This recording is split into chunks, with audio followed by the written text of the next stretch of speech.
একটি বড্ড ভালো লাগার গান আমার। এবং যিনি গিয়েছেন শিল্পীকে সকলেই ভালোবাসেন, ভীষণ স্বনামধন্য সেই শিল্পী নীলুফার ইয়াসমিন।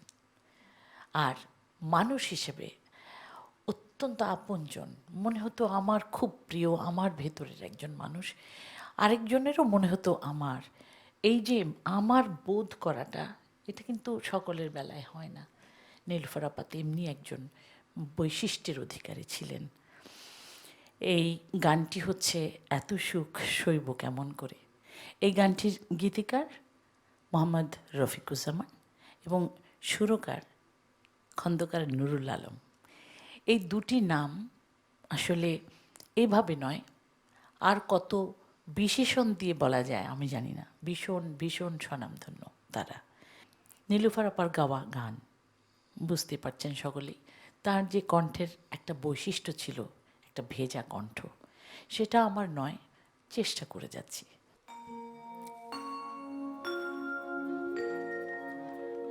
এত সুখ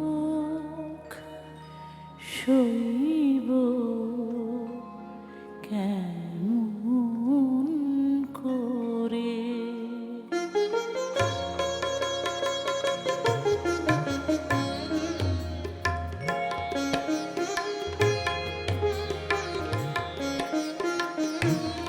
বুঝি কান্নায় লেখা ছিল ভাগ্যে আমার, সুখেও কান্না তাই দু চোখ ভরে, এত সুখ সইব কেমন করে, এত সুখ সইব এমন করে।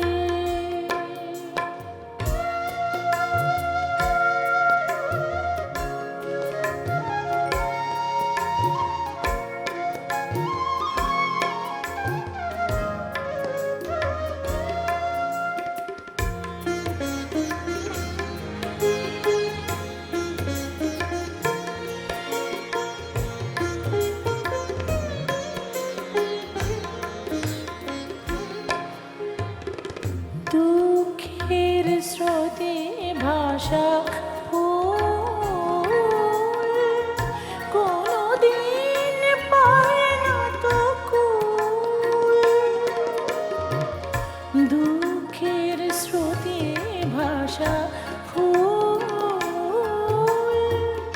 কোনদিন পায় না তো কুল, আমি বুঝিবা পথের ভুলে এলাম নতুন কোলে, বুঝিবা পথের ভুলে এলাম নতুন কোলে, এ পথ আবার দূরে যাবে কিশোরে, এত সুখ সইব কেমন করে, এত সুখ সইব কেমন করে।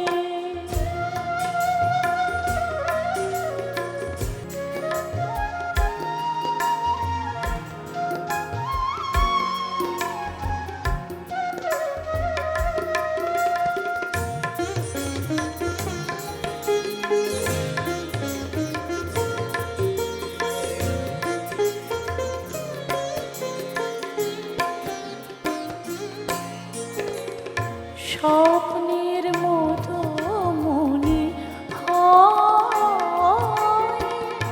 হারাবার, তাই এত ভয়, স্বপ্নের মতো মনে হয়